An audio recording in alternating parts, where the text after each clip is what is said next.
सत्कारयोग अध्यापक साहबान अते मेरे प्यारे विद्यार्थी साथियों, आप सबनूं मेरे वल्लों प्यार भरी सत श्री अकाल। अज असीं ग्रुप सी अते डी दे विद्यार्थी अध्यापक डॉक्टर जसलीन कौर, डॉक्टर जसवीर कौर दी रहनुमाई हेठ अज दी सवेर दी सभा का आयोजन करन जा रहे हैं। आओ असीं सारे इस दिन की शुरुआत परमात्मा के नाम तो करिए। मेरी बेनती है सारिਆਂ ਨੂੰ कि कोरे शब्द लिए खड़े हो जाएं।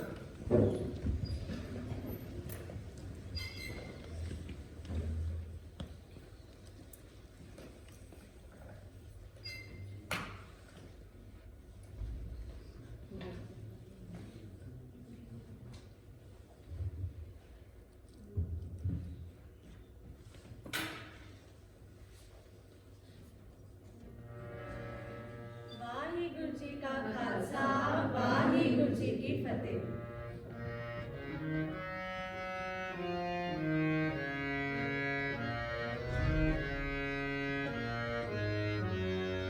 देव शिवा बड़े मोहे हैं, शुभ कर मन ते कबहू न करो।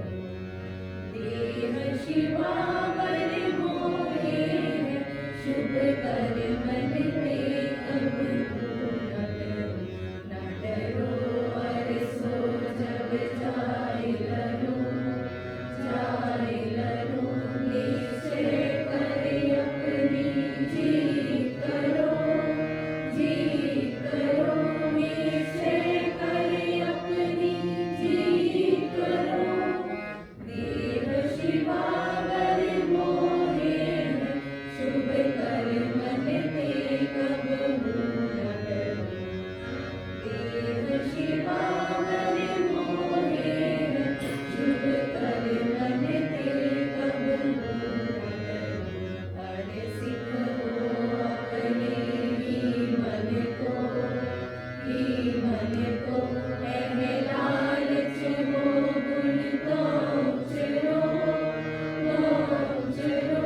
एह लालच हो गुण तो उचरो। देव शिवा बड़े मोहे हैं, शुभ कर मन ते कबहू न करो। देव शिवा बड़े मोहे हैं, शुभ कर मन ते कबहू न करो। जब आवती औध निधान बने, निधान बने। अत हीरण में तब जूझ मरो, जूझ मरो। अत हीरण में तब जूझ मरो। बोले सोनिहार,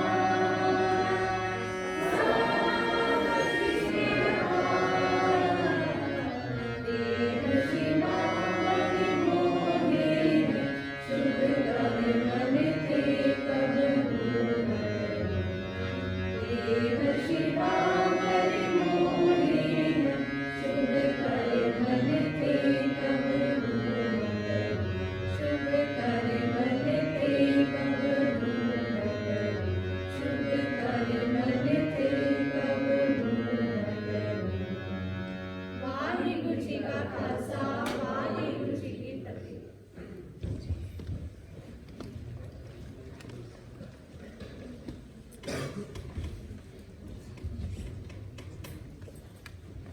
हुण प्रिया थोड़े सामने अज का विचार पेश करेगी।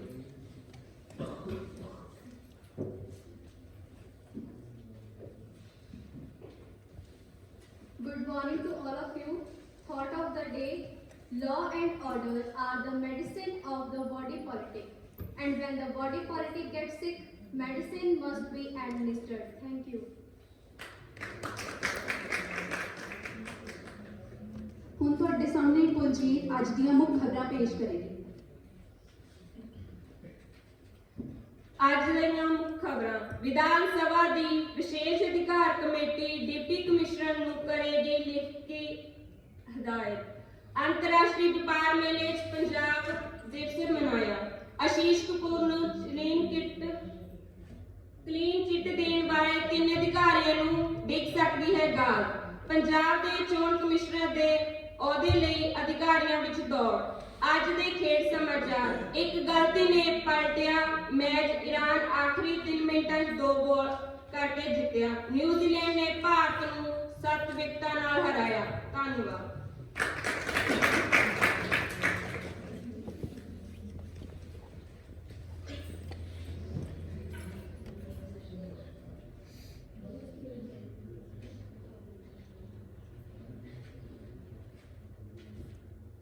Now I invite Dr. Jaspreet Kaur ma'am to please come for some words.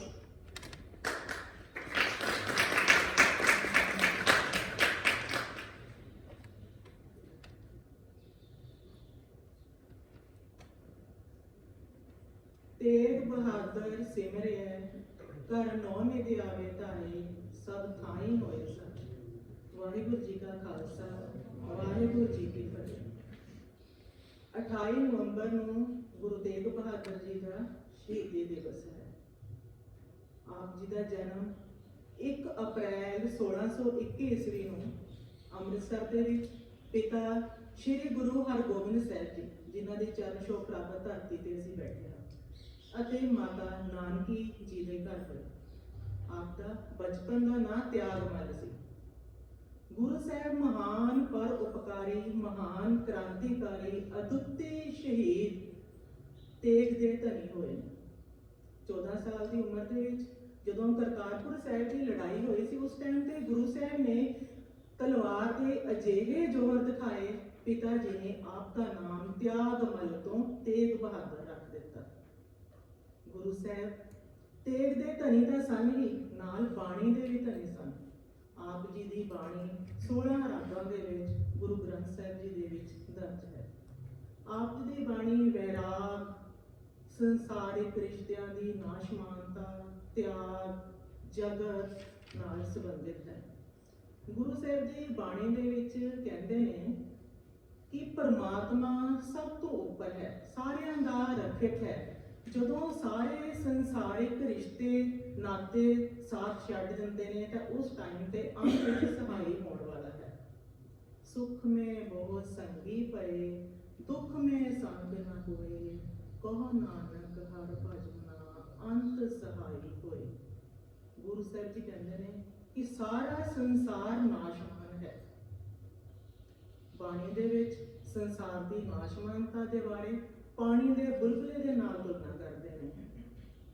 ਜੋ ਉਪਜਿਓ ਸੋ ਬਿਨਸ ਹੈ, ਪਰੋ ਆਜ ਕੇ ਕਾਲ, ਨਾਨਕ ਹਰ ਗੁਣ ਗਾਏ ਲੈ, ਛਾੜ ਸਬਰ ਜੰਜਾਲ। ਸਾਰੀ ਬਾਣੀ ਦੇ ਵਿੱਚ ਹੀ ਗੁਰੂ ਸਾਹਿਬ ਬੈਰਾਗਮਈ ਸੁਰ ਦੇ ਰਾਹੀਂ ਇਨਸਾਨ ਨੂੰ ਸੰਸਾਰਿਕ ਕਾਰਜ ਕਰਦੇ ਹੋਏ, ਕਿਰਤ ਕਰਦੇ ਹੋਏ ਨਾਲ ਦੀ ਨਾਲ ਪਰਮਾਤਮਾ ਦੀ ਬੰਦਗੀ ਕਰਨ ਤੇ ਜ਼ੋਰ ਦਿੰਦੇ ਨੇ। ਕਈ ਵਾਰ ਜਦੋਂ ਕੁਝ ਲੋਕ ਬਾਣੀ ਨੂੰ ਪੜ੍ਹਦੇ ਨੇ, ਸੁਣਦੇ ਨੇ, ਤਾਂ ਇਹ ਕਹਿ ਦਿੰਦੇ ਨੇ ਕਿ ਵਿਰਾਗਮਈ ਬਾਣੀ ਹੈ, ਨਿਰਾਸ਼ਾਵਾਦੀ ਬਾਣੀ ਹੈ। ਗੁਰੂ ਸਾਹਿਬ ਦੀ ਬਾਣੀ ਨਿਰਾਸ਼ਾਵਾਦੀ ਨਹੀਂ, ਸਗੋਂ ਸਾਨੂੰ ਤਾਂ ਇਹ ਸਵੈ ਮਾਣ ਦੇ ਨਾਲ ਜਿਉਣਾ ਸਿਖਾਉਂਦੀ ਹੈ। ਉਹ ਸਾਡੀ ਅਲੱਗ ਗੱਲ ਹੈ ਕਿ ਸਾਡਾ ਮਨ ਇਹ ਅਟਲ ਸੱਚਾਈ ਨੂੰ ਮੰਨਣ ਦੇ ਲਈ ਤਿਆਰ ਨਹੀਂ ਹੈ, ਪਰ ਗੁਰੂ ਸਾਹਿਬ ਆਪਣੇ ਨਿਰਭੈ ਦੇ ਸਿਧਾਂਤ ਤੇ ਪਰਪੱਕ ਨੇ। ਬਾਣੀ ਦੇ ਧਨੀ ਹੋਣ ਦੇ ਨਾਲ, ਮਹਾਨ ਬਾਣੀਕਾਰ ਦੇ ਨਾਲ ਗੁਰੂ ਸਾਹਿਬ ਧਰਮ ਰੱਖਿਅਕ ਨੇ। ਅੱਜ ਅਸੀਂ ਸੰਵਿਧਾਨ ਦਿਵਸ ਮਨਾ ਰਹੇ ਹਾਂ। ਇਹ ਸੰਵਿਧਾਨ ਹੀ ਹੈ ਜਿਸ ਦੇ ਰਾਹੀਂ ਸਾਨੂੰ ਅਧਿਕਾਰ ਮਿਲੇ ਨੇ, ਤੇ ਉਹਨਾਂ ਅਧਿਕਾਰਾਂ ਦੇ ਵਿੱਚੋਂ ਹੀ ਇੱਕ ਅਧਿਕਾਰ ਹੈ right to freedom of religion, ਧਾਰਮਿਕ ਸੁਤੰਤਰਤਾ ਦਾ ਅਧਿਕਾਰ। ਜਦੋਂ ਔਰੰਗਜ਼ੇਬ ਦੇ ਵੱਲੋਂ ਇਸ ਅਧਿਕਾਰ ਦਾ ਸ਼ੋਸ਼ਣ ਕੀਤਾ ਜਾ ਰਿਹਾ ਸੀ, ਜ਼ਬਰਦਸਤੀ ਲੋਕਾਂ ਨੂੰ ਇਸਲਾਮ ਕਬੂਲ ਕਰਵਾਇਆ ਜਾ ਰਿਹਾ ਸੀ, ਲੋਕਾਂ ਦੇ ਜ਼ੁਲਮ ਹੋ ਰਹੇ ਸਨ, ਤਾਂ ਲੋਕਾਂ ਨੂੰ ਬਚਾਉਣ ਦੇ ਲਈ ਗੁਰੂ ਸਾਹਿਬ ਇੱਕ ਧਰਮ ਰੱਖਿਅਕ ਦੇ ਤੌਰ ਤੇ ਉੱਭਰੇ ਸੀ, ਮਾਨਵ ਅਧਿਕਾਰਾਂ ਦੇ ਰਖਵਾਲੇ ਦੇ ਤੌਰ ਤੇ ਉੱਭਰੇ ਸੀ। ਔਰੰਗਜ਼ੇਬ ਆਪਣੇ ਧਰਮ ਨੂੰ ਮਹਾਨ ਮੰਨਦਾ ਸੀ। ਅਕਸਰ ਔਰੰਗਜ਼ੇਬ ਦੇ ਦਰਬਾਰ ਦੇ ਵਿੱਚ ਇੱਕ ਵਿਦਵਾਨ ਪੰਡਿਤ ਹੁੰਦਾ ਸੀ, ਜਿਸ ਤੋਂ ਉਹ ਭਗਵਦ ਗੀਤਾ ਦੇ ਸ਼ਲੋਕਾਂ ਦੇ ਅਰਥ ਸੁਣਦਾ ਹੁੰਦਾ ਸੀ। तो विद्वान की करता सी कुछ श्लोक ਜਿਹੜੇ ਨੇ ਵਿੱਚੋਂ ਛੱਡ ਦਿੰਦਾ ਸੀ, ਪੜ੍ਹਦਾ ਅਰਥ ਕਰਦਾ ਉਹਨਾਂ ਸ਼ਲੋਕਾਂ ਦੇ ਵਿੱਚ ਹਿੰਦੂ ਧਰਮ ਦੀ ਮਹਾਨਤਾ ਦੇ ਬਾਰੇ ਦਰਸਾਇਆ ਹੋਇਆ ਸੀ। ਇੱਕ ਦਿਨ ਉਹ ਪੰਡਿਤ ਬਿਮਾਰ ਹੋ ਜਾਂਦਾ ਹੈ ਤੇ ਉਸ ਦਾ ਪੁੱਤਰ ਜਿਹੜਾ ਹੈ ਉਹ ਦਰਬਾਰ ਦੇ ਵਿੱਚ ਪਹੁੰਚਦਾ ਹੈ ਉਸਦੇ ਪੁੱਤਰ ਨੂੰ ਆਉਣ ਤੋਂ ਪਹਿਲਾਂ ਪੰਡਿਤ ਬਿਮਾਰ ਦੀ ਦਸ਼ਾ ਦੇ ਵਿੱਚ ਦੱਸਣਾ ਭੁੱਲ ਜਾਂਦਾ ਹੈ ਕਿ ਇਹ ਵਾਲੇ ਜਿਹੜੇ ਸ਼ਲੋਕ ਨੇ ਇਹਨਾਂ ਦੇ ਅਰਥ ਨਹੀਂ ਕਰਨੇ। ਤਾਂ ਉਹ ਆ ਕੇ ਸਾਰੇ ਹੀ ਗੀਤਾ ਦੇ ਜਿਹੜੇ ਸ਼ਲੋਕ ਨੇ ਉਹਨਾਂ ਦੇ ਅਰਥਾਂ ਦੇ ਬਾਰੇ ਸੁਣਾ ਦਿੰਦਾ ਹੈ। ਤਾਂ ਇਸ ਨੂੰ ਸੁਣਨ ਦੇ ਨਾਲ ਔਰੰਗਜ਼ੇਬ ਨੂੰ ਅਹਿਸਾਸ ਹੁੰਦਾ ਹੈ ਕਿ ਜੇਕਰ ਇਸ ਗ੍ਰੰਥ ਦਾ ਪ੍ਰਚਾਰ ਲੋਕਾਂ ਦੇ ਵਿੱਚ ਹੋ ਗਿਆ ਤਾਂ ਸਾਡਾ ਇਸਲਾਮ ਧਰਮ ਖਤਰੇ ਦੇ ਵਿੱਚ ਆ ਜਾਊਗਾ। ਉਸੇ ਦਿਨ ਤੋਂ ਹੀ ਉਸਨੇ ਇਹ ਹੁਕਮ ਦੇ ਦਿੱਤਾ ਕਿ ਸਾਰੇ ਲੋਕਾਂ ਨੂੰ ਇਸਲਾਮ ਧਰਮ ਦੇ ਵਿੱਚ ਲਿਆਂਦਾ ਜਾਵੇ। 2 ਸ਼ਰਤਾਂ ਰੱਖ ਦਿੱਤੀਆਂ, ਜਾਂ ਇਸਲਾਮ ਕਬੂਲ ਕਰੋ ਜਾਂ ਮਰਨ ਦੇ ਲਈ ਤਿਆਰ ਹੋ ਜਾਓ। ਪੂਰੇ ਭਾਰਤ ਦੇ ਵਿੱਚ ਧਰਮ ਪਰਿਵਰਤਨ ਦੀ ਲਹਿਰ ਚੱਲ ਪਈ। ਬਹੁਤ ਜ਼ਿਆਦਾ ਜ਼ੁਲਮ ਹੋਣੇ ਸ਼ੁਰੂ ਹੋਏ। ਕਸ਼ਮੀਰ ਦੇ ਵਿੱਚ ਉਸ ਟਾਈਮ ਤੇ ਸਭ ਤੋਂ ਜ਼ਿਆਦਾ ਜਿਹੜੇ ਨੇ ਵਿਦਵਾਨ ਪੰਡਿਤ ਰਹਿੰਦੇ ਸੀ। ਤਾਂ ਜੇ ਕਹਿ ਦਈਏ ਕਿ ਕਸ਼ਮੀਰ ਜਿਹੜਾ ਹੈ ਪੰਡਤਾਂ ਦਾ ਗੜ੍ਹ ਸੀ, ਤਾਂ ਉੱਥੋਂ ਦੇ ਸੂਬੇਦਾਰ ਨੇ ਵੱਧ ਲੋਕਾਂ ਨੂੰ ਇਸਲਾਮ ਪਰਿਵਰਤਨ ਕਰਨ ਦੇ ਲਈ ਉਕਸਾਇਆ। ਔਰ ਉਹ ਜਿਹੜੇ ਸੀ ਕਮਜ਼ੋਰ ਸੀਗੇ ਉਹਨਾਂ ਨੇ ਇਸਲਾਮ ਧਰਮ ਨੂੰ ਮੰਨ ਲਿਆ, ਔਰ ਕਈਆਂ ਨੇ ਜਿਹੜੇ ਇਸ ਦੇ ਵਿੱਚ ਪਰਪੱਕ ਸੀ ਉਹਨਾਂ ਨੇ ਮਨਾ ਕਰ ਦਿੱਤਾ, ਉਸ ਨੂੰ ਮਾਰ ਦਿੱਤਾ ਗਿਆ। ਤਾਂ ਉਸ ਟਾਈਮ ਤੇ ਫਿਰ ਜਿਹੜੇ ਕਸ਼ਮੀਰੀ ਪੰਡਤ ਸੀ ਉਹਨਾਂ ਨੇ ਆਪਸ ਵਿੱਚ ਇਕੱਠੇ ਹੋ ਕੇ ਸਲਾਹ ਕਰੀ, ਕਿਉਂਕਿ ਉਹਨਾਂ ਨੇ ਸੁਣਿਆ ਹੋਇਆ ਸੀ ਕਿ ਗੁਰੂ ਤੇਗ ਬਹਾਦਰ ਜੀ ਲੋੜਵੰਦਾਂ ਦੀ ਸਹਾਇਤਾ ਕਰਦੇ ਨੇ, ਲੋਕਾਂ ਨੂੰ ਆਤਮ ਨਿਰਭਰ ਬਣਾਉਂਦੇ ਨੇ। ਤਾਂ ਉਹਨਾਂ ਨੇ ਸੋਚਿਆ ਕਿ ਆਪਾਂ ਔਰੰਗਜ਼ੇਬ ਦੇ ਅੱਗੇ ਸਿਰ ਝੁਕਾਉਣ ਤੋਂ ਚੰਗਾ ਹੈ ਕਿ ਅਸੀਂ ਗੁਰੂ ਤੇਗ ਬਹਾਦਰ ਜੀ ਦੀ ਸ਼ਰਨ ਲੈ ਲਈਏ। ਤਾਂ ਫਿਰ ਕੁਝ ਕਸ਼ਮੀਰੀ ਪੰਡਿਤ ਇਕੱਠੇ ਹੋ ਕੇ ਅਨੰਦਪੁਰ ਸਾਹਿਬ ਗੁਰੂ ਸਾਹਿਬ ਦੇ ਕੋਲ ਪਹੁੰਚਦੇ ਨੇ। ਉੱਥੇ ਜਾ ਕੇ ਸਾਰੀ ਵਿਖਿਆ ਸੁਣਾਉਂਦੇ ਨੇ ਕਿ ਸਾਡੇ ਲੋਕਾਂ ਦੇ ਉੱਤੇ ਕਿਵੇਂ ਔਰੰਗਜ਼ੇਬ ਦੇ ਰਾਹੀਂ ਅਤਿਆਚਾਰ ਕੀਤੇ ਜਾ ਰਹੇ ਨੇ, ਔਰ ਜਿਹੜਾ ਪਾਣੀ ਅਸੀਂ ਪੀਣ ਦੇ ਲਈ ਵਰਤਣਾ ਉਹਨਾਂ ਖੂਹਾਂ ਦੇ ਵਿੱਚ ਹੱਡੀਆਂ ਸੁੱਟੀਆਂ ਜਾ ਰਹੀਆਂ ਨੇ। ਉਹਨਾਂ ਨੇ ਕਿਹਾ ਸਾਡੇ ਧਰਮ ਦੀ ਰੱਖਿਆ ਕਰੋ।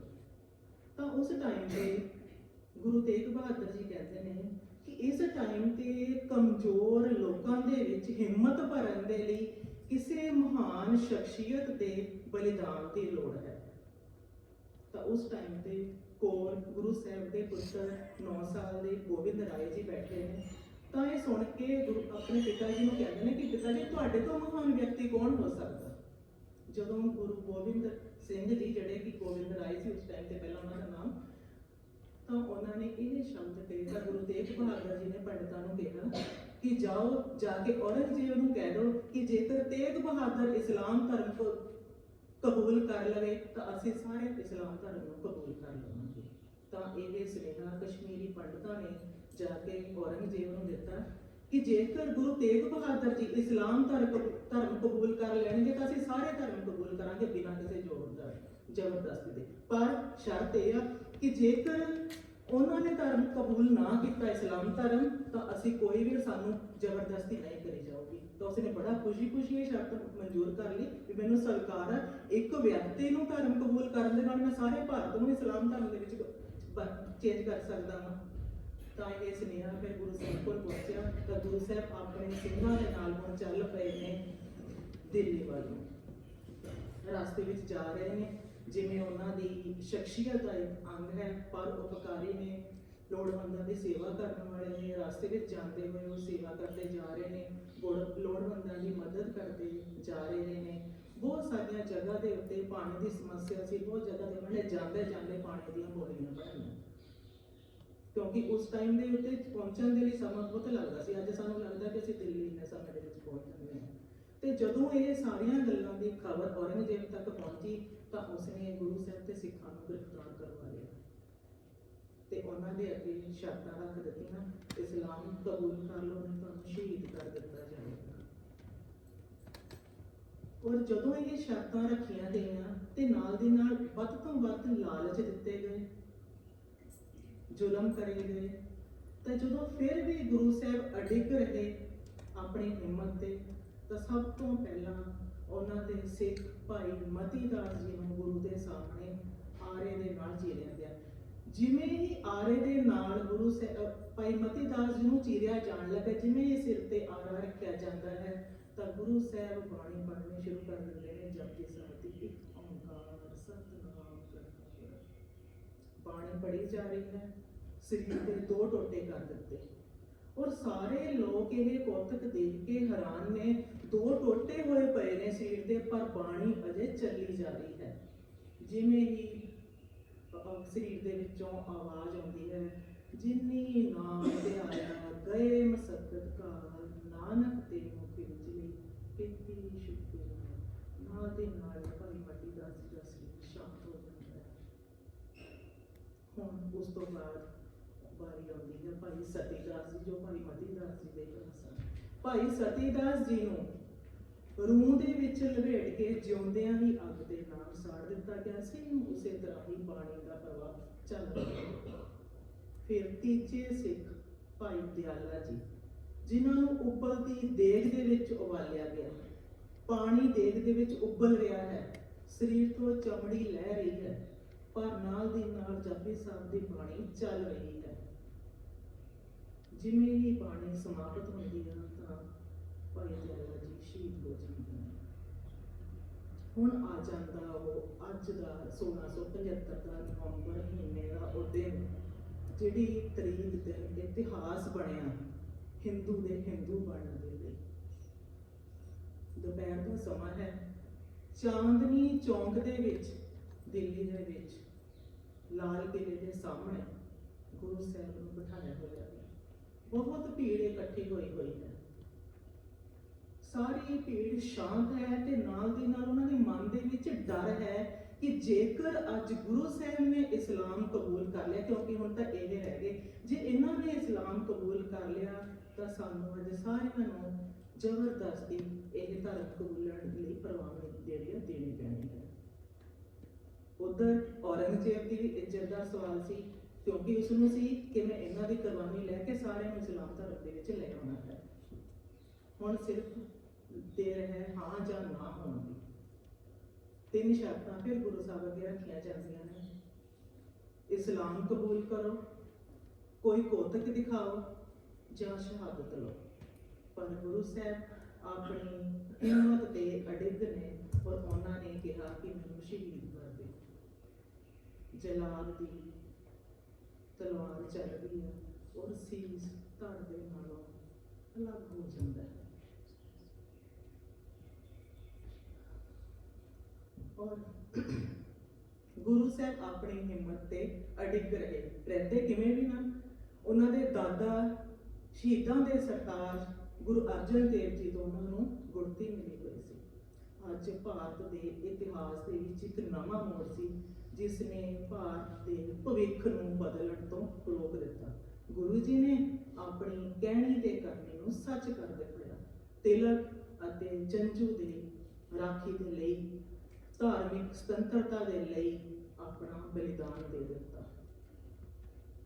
ਇਸ ਤਰ੍ਹਾਂ ਦੀ ਉਦਾਹਰਣ ਸਾਰੇ ਸੰਸਾਰ ਦੇ ਵਿੱਚ ਮਿਲਣੀ ਅਸੰਭਵ ਹੈ। ਜਦੋਂ ਕੋਈ ਆਪ ਚੱਲ ਕੇ ਸ਼ਹਾਦਤ ਦੇਣ ਦੇ ਲਈ ਪਹੁੰਚੇ, ਜਦੋਂ ਕਿ ਉਹ ਉਸ ਧਰਮ ਦੇ ਨਾਲ ਸੰਬੰਧ ਵੀ ਨਾ ਰੱਖਦਾ ਹੋਏ।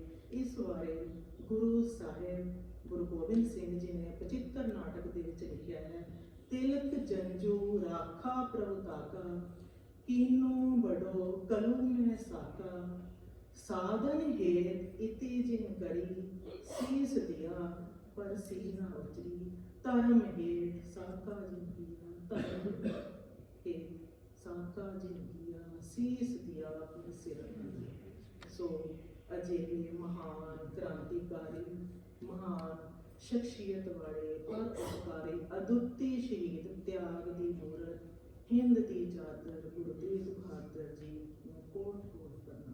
ਧੰਨਵਾਦ।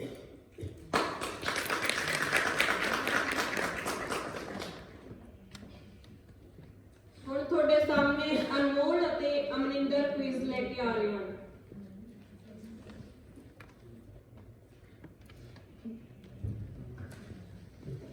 Good morning, my respected teachers, respected principal, and my dear friends. As you all know, today is an important day. We celebrate this day as the Constitution Day. So on behalf of that, me and my friend Amrinder Singh are going to ask you a few questions. Question number 1. Who was the chairman of drafting committee of Indian Constitution? ਭਾਰਤੀ ਸੰਵਿਧਾਨ ਦੀ draft committee ਦੇ ਪਹਿਲੇ chairman ਕੌਣ ਸਨ? कोई जवाब दे सकता?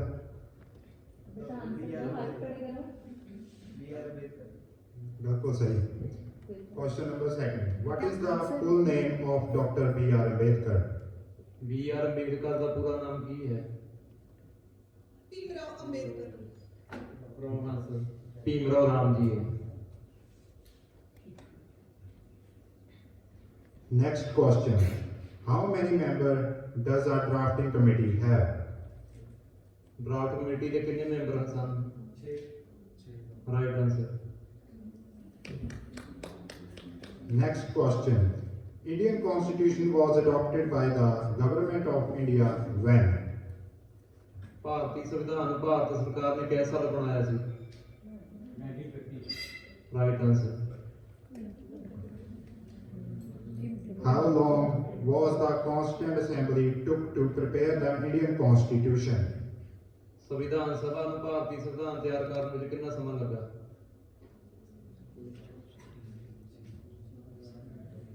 2 ਸਾਲ 11 ਮਹੀਨੇ। ਹਾਲ ਦਿਨ।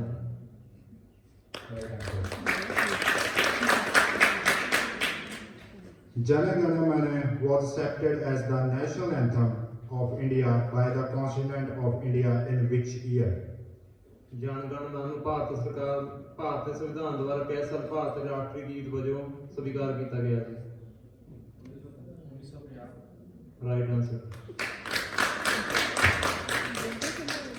Next question. How many amendments have been made there to the Constitution of India till now? Bharat ਦੇ ਸੰਵਿਧਾਨ ਵਿੱਚ ਹੁਣ ਤੱਕ ਕਿੰਨੀਆਂ ਸੋਧਾਂ ਹੋਈਆਂ ਹਨ? 103। Right answer. What is the starting of the Constitution is called? ਭਾਰਤੀ ਸੰਵਿਧਾਨ ਦੀ ਸ਼ੁਰੂਆਤ ਨੂੰ ਕੀ ਕਹਿੰਦੇ ਹਨ?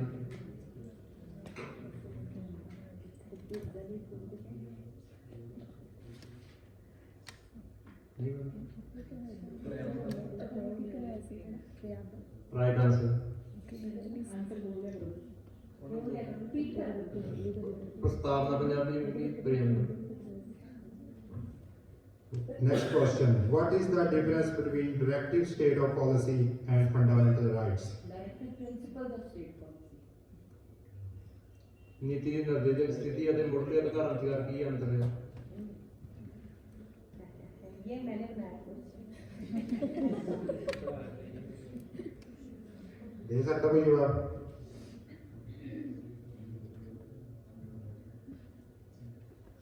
ਮੁੱਢਲੇ ਅਧਿਕਾਰ ਭਾਰਤ ਦੇ ਹਰੇਕ ਨਾਗਰਿਕ ਦੇ ਹੁੰਦੇ ਹਨ, ਉਸ ਨੂੰ ਕੋਈ ਰੋਕ ਨਹੀਂ ਸਕਦਾ। ਜੇ ਕੋਈ ਰੋਕਦਾ ਹੈ ਤਾਂ ਉਹ ਭਾਰਤ ਦੀ ਸੁਪਰੀਮ ਕੋਰਟ ਵਿੱਚ ਰਿਟ ਦਾਇਰ ਕਰ ਸਕਦਾ ਹੈ। ਪਰ ਜਿਹੜੇ ਡਾਇਰੈਕਟ ਸਟੇਟ ਆਫ ਪਾਲਿਸੀ ਹੁੰਦੇ ਆ ਉਹ ਭਾਰਤੀ ਸਰਕਾਰ ਰੋਕ ਵੀ ਸਕਦੀ ਹੈ, ਨਹੀਂ ਵੀ ਰੋਕ ਸਕਦੀ, ਉਹਦੇ ਹੱਥ ਵਿੱਚ ਹੁੰਦਾ ਹੈ। Last question. When was the 42nd amendment to the Constitution was done? ਸੰਵਿਧਾਨ ਵਿੱਚ 42ਵੀਂ ਸੋਧ ਕਦੋਂ ਕੀਤੀ ਗਈ ਸੀ? ਕਿਹੜੇ year ਚ ਕੀਤੀ ਗਈ ਸੀ? Right answer. Thank you. Thank you Anmol and Amarinder. ਹੁਣ ਤੁਹਾਡੇ ਸਾਹਮਣੇ ਗੁਰਪ੍ਰੀਤ ਸਿੰਘ ਇੱਕ ਪਾਵਰਪੁਆਇੰਟ ਪ੍ਰੈਜੈਂਟੇਸ਼ਨ ਪੇਸ਼ ਕਰਨਗੇ। लाइट ऑफ कर, तन्वी लाइट ऑफ कर दो बेटा। वो बोली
Do you know that the Constitution of India was written by over 300 representatives who met for a period of almost 3 years before our Constitution was formalized. The Constitution was enacted on 26 November 1949 and enforced on 26 January 1950.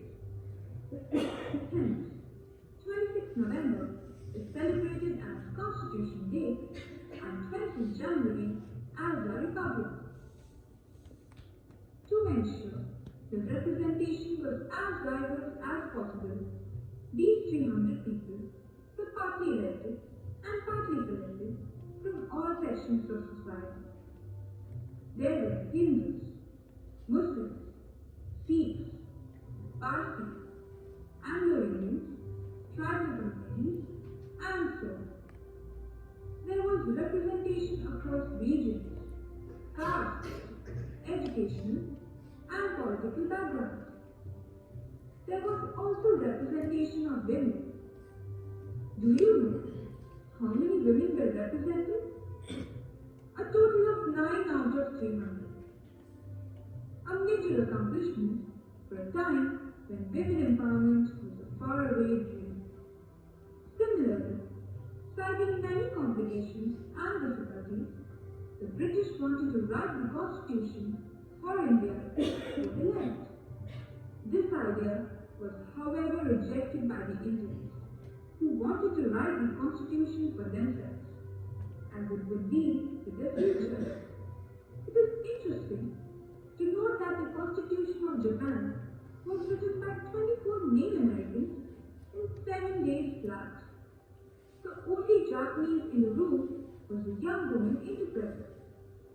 However, while the decision to write the Constitution ourselves was a noble one, in reality it was quite a difficult task to implement. With 23 recognized languages and innumerable dialects, it was difficult to agree on the language in which the Constitution would be written. Finally, it was agreed that the members could speak in any language they want, and the Constitution would be written in English and translated at once into Hindi. When the Constitution was prepared, the societal environment was hugely challenging. Partition, religious riots, division on the basis of caste, weak role of women, and so on. And yet, the makers chose hope. They instilled the fundamental human values of equality, liberty, justice, and fraternity as our core constitutional values and ensured that laws would protect these principles. One historian put it aptly: fundamental rights were to be framed amidst the carnage of fundamental wrongs. The sessions of Constituent Assembly were marked by intense debates. One subject was, who can vote? While debating over the qualification for voting and principles of representation, discussion was also held whether only educated people should be given the right to vote. This was opposed on the principle of equality.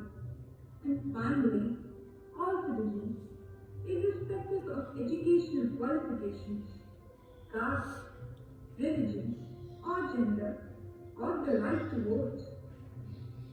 On this point, it is worth noting that in America, black people got the right to vote 80 years, and women got this right 133 years after the US Constitution came into being.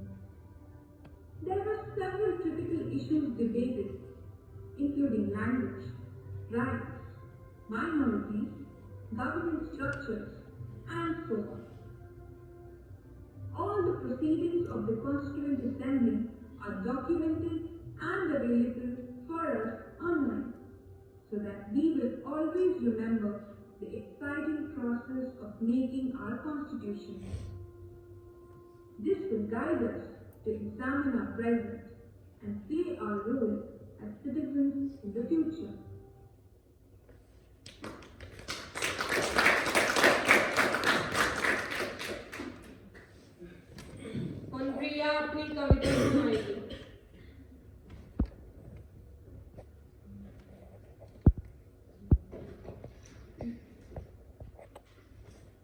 ਮੇਰੇ ਵਤਨ ਦਾ ਨਾਮ ਪੰਜਾਬ ਹੈ, ਜਿੱਥੇ ਜੰਮਿਆ ਨਲਵਾ ਸ਼ੇਰ। ਇੱਥੇ ਭਗਤ ਸਿੰਘ ਜਿਹੇ ਸੂਰਮੇ, ਕਈ ਹੋਰ ਵੀ ਮਰਦ ਦਲੇਰ। ਇੱਥੇ ਮਾਵਾਂ ਜਿਗਰੇ ਵਾਲੀਆਂ, ਜਿਨ੍ਹਾਂ ਧਰਮ ਤੋਂ ਵਾਰੇ ਲਾਲ। ਉਹਨਾਂ ਸਵਾ ਸਵਾ ਮਨ ਪੀਸਿਆ, ਨਹੀਂ ਗਿਲਾ ਕੀਤਾ ਰਬ ਨਾਲ। ਇੱਥੇ ਬੰਦ ਬੰਦ ਕਟਵਾਉਂਦਾ, ਲਓ ਮਨੀ ਸਿੰਘ ਨੂੰ ਵੇਖ। ਰਾਜ ਕੀਤਾ ਬੰਦਾ ਸਿੰਘ ਨੇ, ਸਤਿਗੁਰ ਦੀ ਲੈ ਕੇ ਟੇਕ। ਇੱਥੇ ਬਾਬਾ ਦੀਪ ਸਿੰਘ ਨੇ ਲਿਆ ਮੌਤ ਨੂੰ ਅੱਗੇ ਲਾ।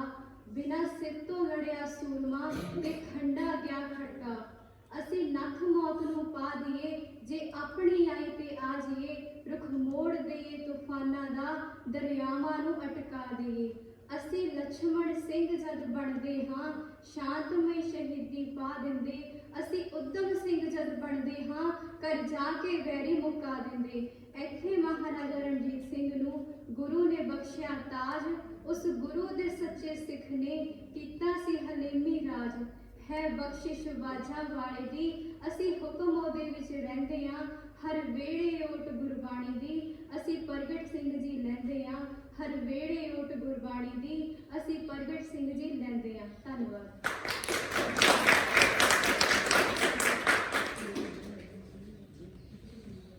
Thank you, Priya. So now Manjot will represent preamble of Indian Constitution. Good morning to all present here. Today I am going to represent the preamble of our Indian Constitution. We, the people of India, having solemnly resolved to constitute India into a sovereign socialist, secular, democratic republic, and to secure to all its citizens justice, social, economic and political, liberty of thought, expression, belief, faith and worship, equality of status and opportunity, and to promote among them all fraternity, assuring the dignity of the individual and the unity and the integrity of the nation. In our Constituent Assembly, this 26th day of November 1949, do hereby adopt, enact and give to ourselves this Constitution. Thank you. Thank you, Manjot. Now Rajdeep will represent fundamental rights and duties.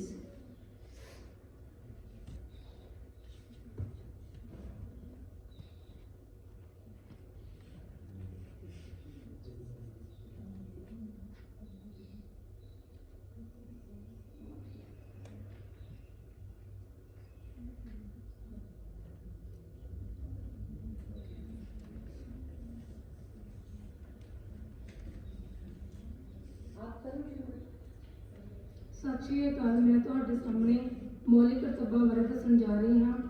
ਮੌਲਿਕ ਕਰਤੱਵ ਸੰਵਿਧਾਨ ਦੀ ਪਾਲਣਾ ਕਰਨ ਤੇ ਇਸਦੇ ਆਦਰਸ਼ਾਂ ਤੇ ਸੰਸਥਾਵਾਂ, ਰਾਸ਼ਟਰੀ ਝੰਡੇ ਤੇ ਰਾਸ਼ਟਰੀ ਗੀਤ ਦਾ ਸਨਮਾਨ ਕਰਨਾ, ਪਵਿੱਤਰ ਆਦਰਸ਼ਾਂ ਜਿਨ੍ਹਾਂ ਨੂੰ ਸਾਡੀ ਸੁਤੰਤਰਤਾ ਤੇ ਸੰਘਰਸ਼ ਨੂੰ ਉਤਸ਼ਾਹਿਤ ਕੀਤਾ ਨੂੰ ਯਾਦ ਰੱਖਣਾ ਤੇ ਉਹਨਾਂ ਤੇ ਚੱਲਣਾ, ਭਾਰਤ ਦੀ ਪ੍ਰਭੂਸੱਤਾ, ਏਕਤਾ ਅਤੇ ਅਖੰਡਤਾ ਨੂੰ ਬਰਕਰਾਰ ਰੱਖਣਾ ਤੇ ਰੱਖਿਆ ਕਰਨਾ, ਲੋੜ ਪੈਣ ਤੇ ਦੇਸ਼ ਦੀ ਸੁਰੱਖਿਆ ਕਰਨਾ ਤੇ ਰਾਸ਼ਟਰੀ ਸੇਵਾ ਵਾਸਤੇ ਸਮਰਪਿਤ ਹੋਣਾ, ਧਾਰਮਿਕ, ਭਾਸ਼ਾਈ ਤੇ ਖੇਤਰੀ ਜਾਂ ਜਾਤੀ ਵਿਭਿੰਨਤਾਵਾਂ ਤੋਂ ਉੱਪਰ ਉੱਠ ਕੇ ਲੋਕਾਂ ਵਿੱਚ ਫਿਰਕੂ ਇਕਸਰਤਾ ਤੇ ਭਾਈਚਾਰਕ ਸਾਂਝ ਦੀ ਭਾਵਨਾ ਨੂੰ ਉਤਸ਼ਾਹਿਤ ਕਰਨਾ, ਸਾਡੇ ਸੱਭਿਆਚਾਰ ਦੀ ਅਮੀਰ ਵਿਰਾਸਤ ਦਾ ਸਤਿਕਾਰ ਕਰਨਾ ਤੇ ਸੰਭਾਲਣਾ, ਜੰਗਲਾਂ, ਝੀਲਾਂ, ਦਰਿਆਵਾਂ ਅਤੇ ਜੰਗਲੀ ਜੀਵਨ ਸਮੇਤ ਕੁਦਰਤੀ ਵਾਤਾਵਰਣ ਦੀ ਸੰਭਾਲ ਕਰਨਾ, ਵਿਗਿਆਨਿਕ ਮਨੁੱਖਵਾਦੀ ਸੋਚ ਤੇ ਸੁਧਾਰ ਦੀ ਭਾਵਨਾ ਨੂੰ ਵਿਕਸਿਤ ਕਰਨਾ, ਸਰਵਜਨਕ ਜਾਇਦਾਦ ਦੀ ਰੱਖਿਆ ਤੇ ਹਿੰਸਾ ਤਿਆਗਣਾ, ਵਿਅਕਤੀਗਤ ਅਤੇ ਸਮੂਹਿਕ ਯਤਨਾਂ ਦੇ ਸਾਰੇ ਖੇਤਰਾਂ ਵਿੱਚ ਉੱਨਤੀ ਲਈ ਜੱਦੋ-ਜਹਿਦ ਕਰਨਾ, ਮਾਂ-ਬਾਪ ਦਾ ਬੱਚਿਆਂ ਨੂੰ ਸਿੱਖਿਆ ਪ੍ਰਦਾਨ ਕੀਤੇ ਜਾਣ ਦਾ ਕਰਤੱਵ। Thank you.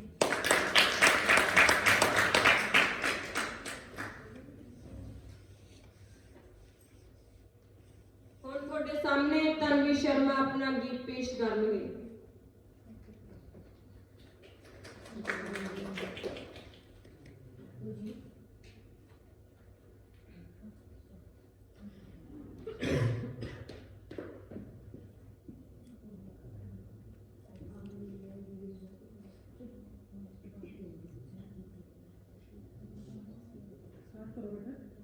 ਹਾਲ ਵਿੱਚ ਮੌਜੂਦ ਇੱਕ ਇੱਕ ਕਦਮ ਨੂੰ ਮੇਰੇ ਵੱਲੋਂ ਪਿਆਰ ਭਰੀ ਸਤਿ ਸ਼੍ਰੀ ਅਕਾਲ। ਅੱਜ ਮੈਂ ਆਪ ਸਭ ਦੇ ਸਾਹਮਣੇ ਸਾਡਾ ਪੰਜਾਬ ਦੇ ਪ੍ਰਤੀ ਪਿਆਰ ਨੂੰ ਬਿਆਨ ਕਰਦਾ ਇੱਕ ਗੀਤ ਪੇਸ਼ ਕਰਨ ਜਾ ਰਹੀ ਹਾਂ। ਮੈਂ ਜਦ ਦੁਨੀਆ ਤੋਂ ਜਾਵਾਂ ਮੁੜ ਫਿਰ ਦੁਬਾਰਾ ਆਵਾਂ, ਮੈਂ ਜੋ ਵੀ ਜੂਨ ਹਟਾਵਾਂ, ਮੇਰਾ ਦੇਸ਼ ਹੋਵੇ ਪੰਜਾਬ, ਮੇਰਾ ਦੇਸ਼ ਹੋਵੇ ਪੰਜਾਬ। ਕਈ ਸੂਰਮਿਆਂ ਸਰਦਾਰਾਂ ਦੀ, ਕਈ ਸੂਫੀ ਸੰਤ ਫਕੀਰਾਂ ਦੀ, ਇਹ ਧਰਤੀ ਆਸ਼ਕ ਲੋਕਾਂ ਦੀ, ਕਈ ਰਾਂਝੇ ਤੇ ਕਈ ਹੀਰਾਂ ਦੀ। ਮੈਂ ਜਦ ਦੁਨੀਆ ਤੋਂ ਜਾਵਾਂ ਮੁੜ ਫਿਰ ਦੁਬਾਰਾ ਆਵਾਂ, ਮੈਂ ਜੋ ਵੀ ਜੂਨ ਹਟਾਵਾਂ, ਮੇਰਾ ਦੇਸ਼ ਹੋਵੇ ਪੰਜਾਬ, ਮੇਰਾ ਦੇਸ਼ ਹੋਵੇ ਪੰਜਾਬ, ਮੇਰਾ ਦੇਸ਼ ਹੋਵੇ ਪੰਜਾਬ। ਬੋੜਾ ਦੀ ਛਾਂ ਪੀਂਘਾ ਪਾਵਣ, ਰਲ ਮਿਲ ਜਦ ਮੁਟਿਆਰਾਂ ਗਾਵਣ, ਮੌਸਮ ਵੀ ਰਾਂਝਾ ਬਣ ਗਾਉਂਦਾ ਏ। ਜਦ ਕੋਈ ਇਸ਼ਕ ਕਿਤਾਬ ਖੋਲਦਾ, ਜਦ ਹੱਕਾਂ ਲਈ ਖੂਨ ਖੋਲਦਾ, ਫਤਿਹ ਵਤਨ ਦਾ ਨਾਂ ਫਿਰ ਆਉਂਦਾ ਏ।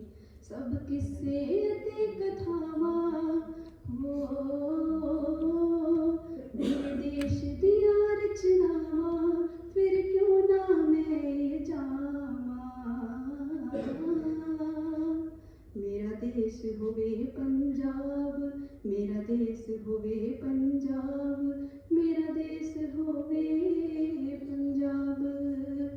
ਭਾਵੇਂ ਦੁਨੀਆ ਘੁੰਮ ਲਈਏ ਸੋਹਣਿਆ, ਭਾਵੇਂ ਦੁਨੀਆ ਘੁੰਮ ਲਈਏ, ਛੱਡੀਏ ਜਹਾਨ ਜਦੋਂ, ਮਿੱਟੀ ਵਤਨਾਂ ਦੀ ਚੁੰਮ ਲਈਏ ਸੋਹਣਿਆ, ਮਿੱਟੀ ਵਤਨਾਂ ਦੀ ਚੁੰਮ ਲਈਏ। ਧੰਨਵਾਦ।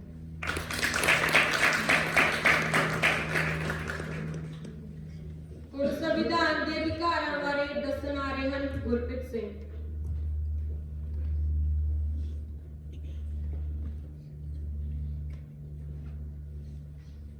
ਜਿਵੇਂ ਕਿ ਆਪਾਂ ਨੂੰ ਸਾਰਿਆਂ ਨੂੰ ਪਤਾ ਹੀ ਹੈ ਵੀ ਅੱਜ ਸੰਵਿਧਾਨ ਦਿਵਸ ਆ, ਤੇ ਮੇਰੇ ਦੋਸਤ ਤੁਹਾਨੂੰ ਪਹਿਲਾਂ ਦੱਸ ਕੇ ਗਏ ਨੇ ਵੀ ਆਪਣੇ ਸੰਵਿਧਾਨ ਦੇ ਜਿਹੜੇ ਪਿਤਾ ਨੇ ਉਹ BR ਅੰਬੇਡਕਰ ਜੀ ਨੇ।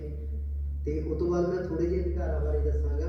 ਅਧਿਕਾਰ ਨੇ ਜਿਹੜੇ ਇੱਕ ਤਾਂ ਆਪਾਂ ਨੂੰ ਫਰੀडम ਦਾ ਰਾਈਟ ਮਿਲਿਆ ਹੋਇਆ ਆ, ਵੀ ਆਪਾਂ ਨੂੰ ਰਾਈਟ ਆਫ ਇਕੁਐਲਿਟੀ, ਸਮਾਨਤਾ ਦਾ ਅਧਿਕਾਰ, ਵੀ ਆਪਾਂ ਨੂੰ ਸਾਰਿਆਂ ਨੂੰ ਸਮਾਨਤਾ ਨਾਲ ਰਹਿਣ ਦਾ ਅਧਿਕਾਰ ਮਿਲਿਆ ਹੋਇਆ ਹੈ।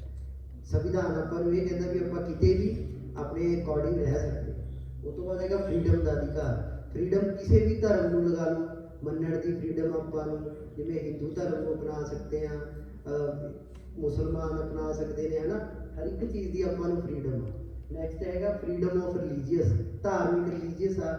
ਇਹ ਨਹੀਂ ਹੈਗਾ ਵੀ ਹਿੰਦੂ ਸਿਰਫ ਮੰਦਰੇ ਜਾਣਗੇ, ਹਿੰਦੂ ਗੁਰਦੁਆਰਾ ਸਾਹਿਬ ਵੀ ਜਾ ਸਕਦੇ ਨੇ, ਜਾਂ ਸਿੱਖ ਨੇ ਜਿਹੜੇ ਉਹ ਇਕੱਲੇ ਗੁਰਦੁਆਰਾ ਸਾਹਿਬ ਹੀ ਜਾਣਗੇ, ਇਹ ਕੋਈ ਉਹਦੇ 'ਚ ਨਹੀਂ ਲਿਖਿਆ ਹੋਇਆ। ਸਿੱਖ ਮੰਦਰਾਂ 'ਚ ਵੀ ਜਾ ਸਕਦੇ ਨੇ। ਹਰ ਬੰਦਾ ਆਪਣੇ ਆਪਣੇ ਰਿਲੀਜੀਅਸ ਦੇ ਅਕੋਰਡਿੰਗ, ਜ਼ਰੂਰੀ ਨਹੀਂ ਹੈਗਾ ਵੀ ਸਿਰਫ ਉਹ ਉਸੇ ਧਾਰਮਿਕ ਸਥਾਨ ਤੇ ਜਾਏਗਾ, ਉਹ ਜਿਹੜੇ ਮਰਜ਼ੀ ਧਾਰਮਿਕ ਸਥਾਨ ਨੂੰ ਦੇਖਣ ਜਾ ਸਕਦਾ ਹੈ। ਨੈਕਸਟ ਹੈਗਾ ਰਾਈਟ ਅਗੇਂਸਟ ਐਕਸਪਲੋਨੇਸ਼ਨ। ਇਹਦੇ ਵਿੱਚ ਕੀ ਹੁੰਦਾ ਕੋਈ ਦੱਸ ਸਕਦਾ ਮੈਨੂੰ ਥੋੜਾ ਜਿਹਾ? ਮੇਰਾ ਦੋਸਤ ਪਹਿਲਾਂ ਇੱਕ ਦੱਸ ਚੁੱਕਿਆ ਆ।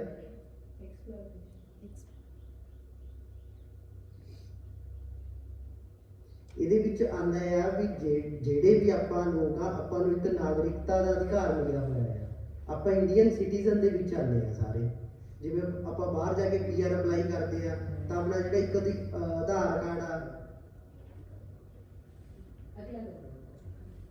ਕਲਚਰਲ ਰਾਈਟਸ ਜਿਹੜੇ ਆਪਣੇ ਸੱਭਿਆਚਾਰਕ ਅਧਿਕਾਰ ਨੇ ਉਹ ਸਾਰੇ ਇਹਦੇ ਵਿੱਚ ਆ ਜਾਂਦੇ ਨੇ।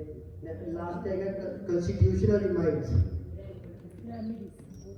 ਇਹਦੇ ਵਿੱਚ ਆਪਣੇ ਜਿਹੜੇ ਸੰਵਿਧਾਨ ਦੇ ਵਿੱਚ ਨਵੀਆਂ ਅਮੈਂਡਮੈਂਟ ਹੁੰਦੀਆਂ ਨੇ, ਕੀ ਨਵਾਂ ਆ ਰਿਹਾ ਹੈ, ਉਹ ਸਾਰਾ ਕੁਝ ਇਹਦੇ ਵਿੱਚ ਹੈ।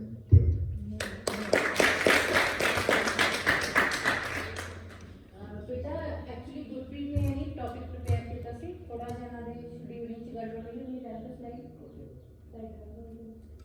I'll just brief up what he said. Right to equality means everybody will be equal in the front of law. Okay.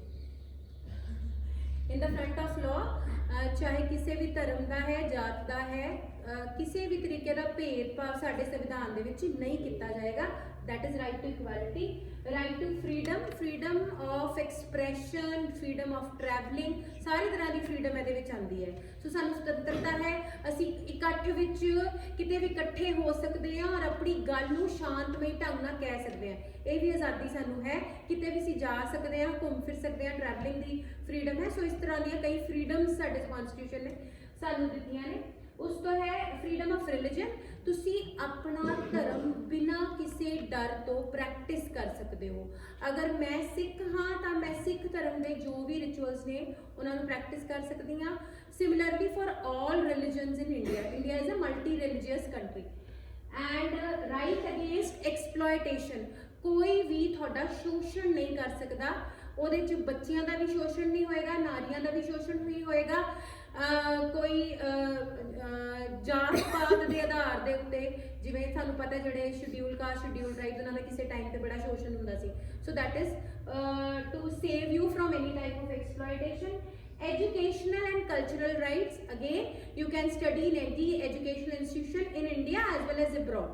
ठीक है, ਕਿਸੇ ਨੂੰ ਵੀ ਧਰਮ ਦੇ ਜਾਂ ਜਾਤ ਪਾਤ ਦੇ ਆਧਾਰ ਤੇ ਕਿਸੇ ਵੀ ਸੰਸਥਾ ਦੇ ਵਿੱਚ ਸਿੱਖਿਆ ਲੈਣ ਤੋਂ ਰੋਕਿਆ ਨਹੀਂ ਜਾ ਸਕਦਾ. ਉਸੇ ਤਰੀਕੇ ਨਾਲ ਆਪਣੇ ਕਲਚਰ ਨੂੰ ਮੰਨਣ ਦੀ ਵੀ ਸਾਨੂੰ ਪੂਰੀ ਆਜ਼ਾਦੀ ਦਿੱਤੀ ਗਈ ਹੈ. And right to constitutional remedies. ਜਦੋਂ ਵੀ ਉਹੀ ਜਿਹੜਾ ਬੱਚੇ ਨੇ ਦੱਸਿਆ ਕਿ ਸਾਡੇ ਜਿਹੜੇ ਸੰਵਿਧਾਨਿਕ ਅਧਿਕਾਰ ਨੇ ਉਹਨਾਂ ਉੱਤੇ ਜੇ ਕੋਈ ਵੀ ਖਤਰਾ ਹੈ ਤੇ ਅਸੀਂ ਉਹਦੇ ਖਿਲਾਫ ਜਿਹੜਾ ਹੈ ਕੋਰਟ ਦੇ ਵਿੱਚ ਜਾ ਸਕਦੇ ਹਾਂ. ਸੋ ਕਨਸਟੀਟਿਊਸ਼ਨਲ ਅਸੀਂ ਰੈਮੀਡੀਜ਼ ਲੈ ਸਕਦੇ ਹਾਂ. ਦੈਟ ਮੀਨਸ ਅਸੀਂ ਲਾਅ ਕੋਰਟ ਨੂੰ ਅਪਰੋਚ ਕਰ ਸਕਦੇ ਹਾਂ.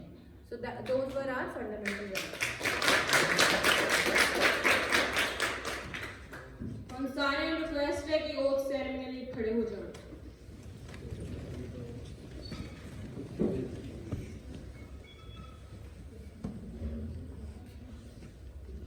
I, as a citizen of India, affirm my faith in the universal principle of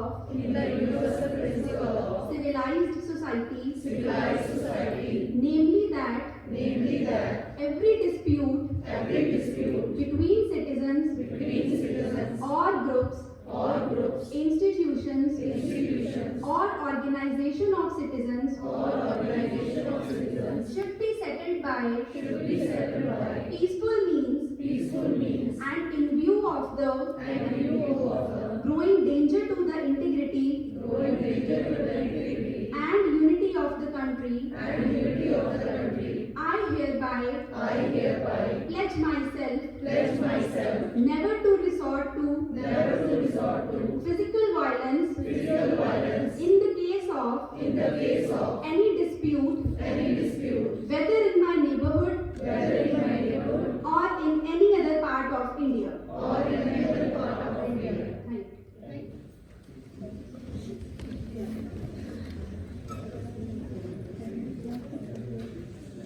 ਹੁਣ ਲੋਕਤੰਤਰ ਤੇ ਭਾਸ਼ਣ ਦੇ ਰਹੇ Inderjit.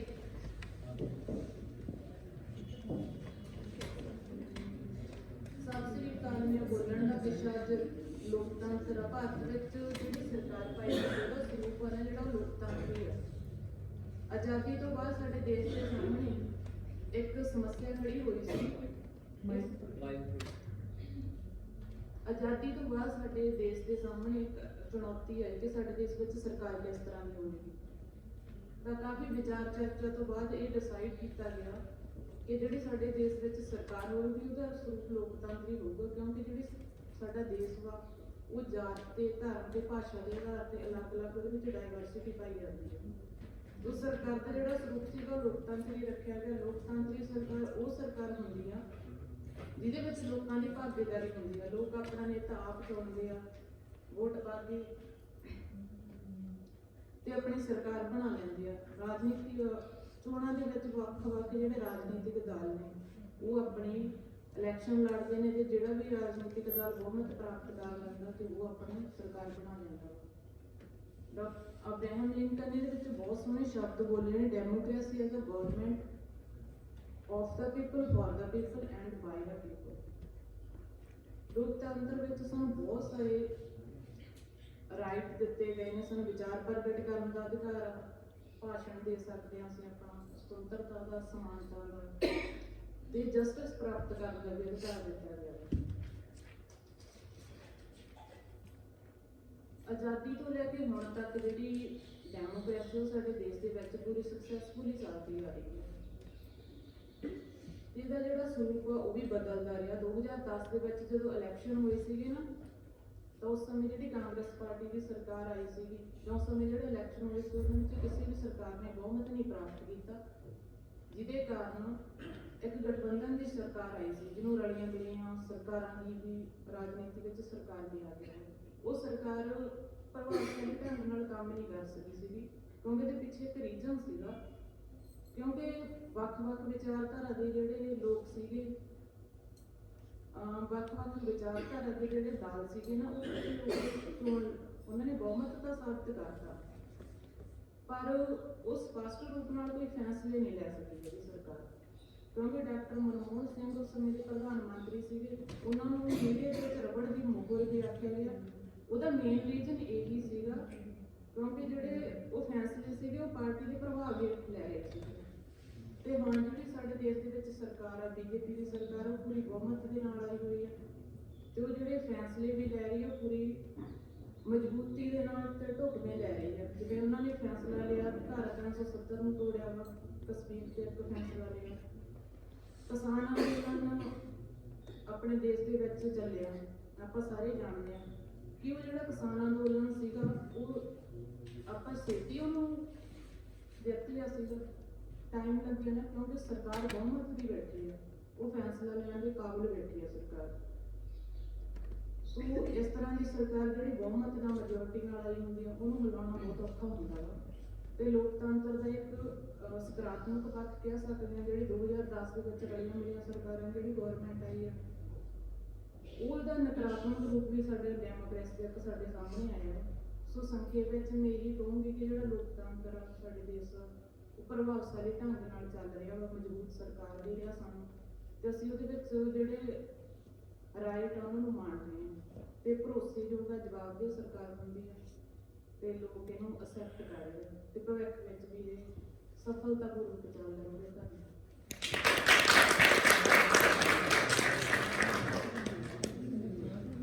So now I request our principal sir to please come on the stage for a few words.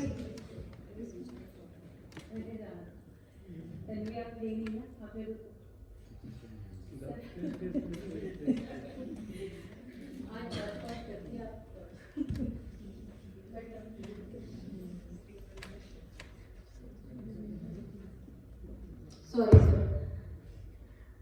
Sir मैं इस तो बाद बुलाऊंगी मैं।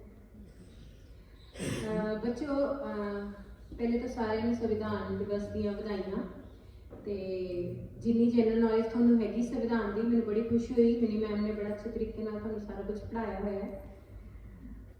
ਮੈਂ ਤੁਹਾਡੇ ਨਾਲ ਥੋੜਾ ਜਿਹਾ ਅਲੱਗ ਮੁੱਦੇ ਤੇ ਗੱਲ ਕਰਨ ਜਾ ਰਹੀ ਹਾਂ। ਅਮਰਜੀਤ ਬਰਾੜ ਦੀ ਟ੍ਰਿਬਿਊਨ ਦੇ ਵਿੱਚ ਲੇਖ ਸੀਗਾ, ਕਿਸ ਗੱਲ ਦੀ ਕਮੀ ਹੈ ਤੁਹਾਡੇ ਵਿੱਚ। ਸੋ ਮੈਂ ਕੋਸ਼ਿਸ਼ ਕੀਤੀ ਉਸ ਲੇਖ 'ਚੋਂ ਕੁਝ ਜਿਹੜੀਆਂ ਚੰਗੀਆਂ ਗੱਲਾਂ ਮੈਨੂੰ ਲੱਗੀਆਂ ਮੈਂ ਤੁਹਾਡੇ ਨਾਲ ਉਹ ਸਾਂਝਾ ਕਰਾਂਗੀ। ਲੇਖਕ ਕਹਿੰਦੇ ਨੇ ਕਿ ਕਮੀਆਂ, ਘਾਟਾਂ ਤੇ ਅਵਗੁਣ ਸਭ ਵਿੱਚ ਹੁੰਦੇ ਨੇ, ਪਰ ਕੁਝ ਕਮੀਆਂ, ਘਾਟਾਂ ਤੇ ਅਵਗੁਣ ਅਜਿਹੇ ਹੁੰਦੇ ਨੇ ਜਿਹੜੇ ਸਾਡੇ ਗੁਣਾਂ ਨੂੰ ਖਤਮ ਕਰ ਦਿੰਦੇ ਨੇ, ਸਾਡੇ ਗੁਣ ਉਹਨਾਂ ਦੇ ਸਾਹਮਣੇ ਬਹੁਤ ਫਿੱਕੇ ਪੈ ਜਾਂਦੇ ਨੇ।